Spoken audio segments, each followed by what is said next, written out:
see, I think when we come into this earth plane, there's so many things that we've come to learn.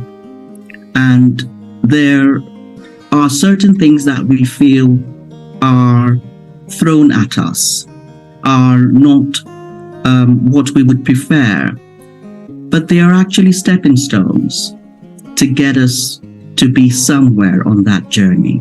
Mm-hmm. And I think the more I have walked that journey, the more I have understood that every single thing is as it needs to be.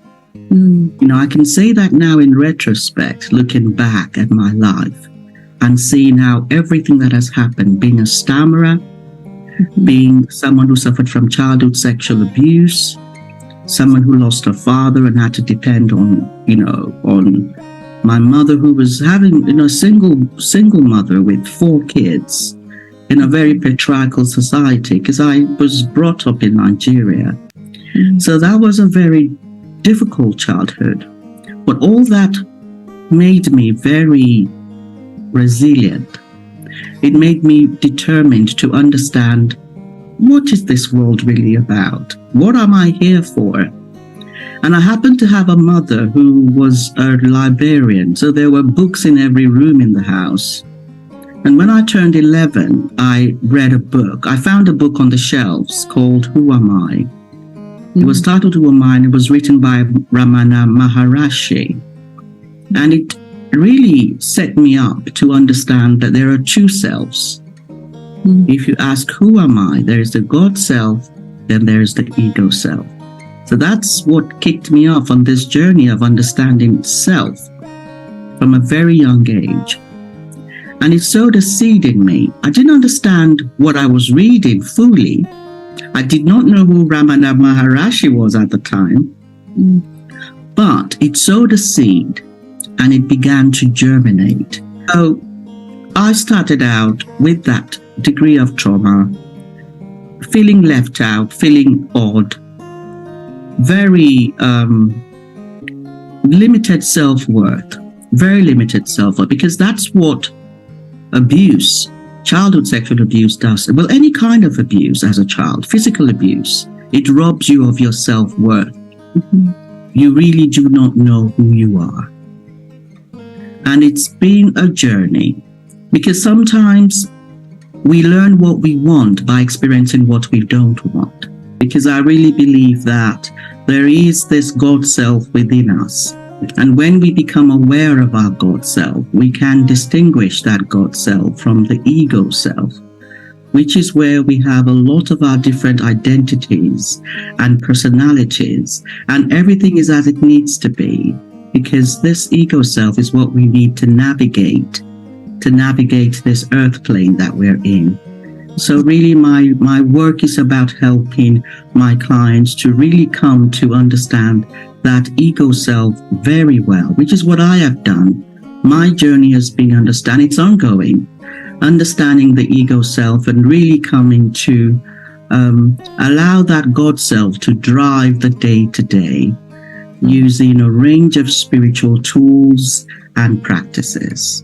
And that's what I do with my clients. So I had to learn to develop my own sense of safety. And this is something that I didn't have. I didn't realize that I was leaning on him quite a bit. Mm-hmm. So that divorce led to me developing my own sense of safety through different practices, mm-hmm. through therapy. I remember going to Tony Robbins 4 years in a row just to understand that the mind has power over the body. Yeah. Because what Tony Robbins does is he lets you walk on hot coal while saying the words cool moss. So you are believing that what you are stepping on is actually cool moss, even though it's hot coals. And you do not actually feel that heat. Yeah. So the mind, that I remember going, this was probably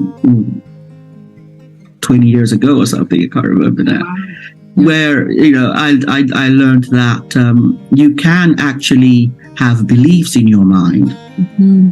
that control your reality, control how you behave, control what you feel. Mm-hmm. And this is the foundation of my work to this day, the beliefs that I hold. mindfulness, and it's about self-awareness. Just taking time to understand the thoughts, the beliefs. And this has been my journey. I was going to say that uncertainty is something that allows us to crave after nothingness. Yeah. Because when you are having to deal with uncertainty again and again and again, it allows you to release the need for certainty over time. When you realize how meaningless it is, how everything is changing anyway, there's nothing that stays the same. We are changing all the time. And when we are craving certainty, we end up in a place, if we are reflective enough, to rise above that need for certainty, we end up being comfortable with not knowing. Yeah. And that is peace. Yeah. That is peace. So I encourage you to grab your copy and also to subscribe to this show, the Daily Soul Bytes show, every Wednesday for new episodes, and the occasional Saturday we have an extra episode. But every Wednesday, check us out on the Daily Soul Bytes show on YouTube. It's actually on my channel, Bola Abimbola official channel. Subscribe and share far and wide so we can have more of this content to more people all over the world. So thank you for joining me, and I look forward to seeing you on the next episode of the Daily Soul Bytes show. Bye-bye.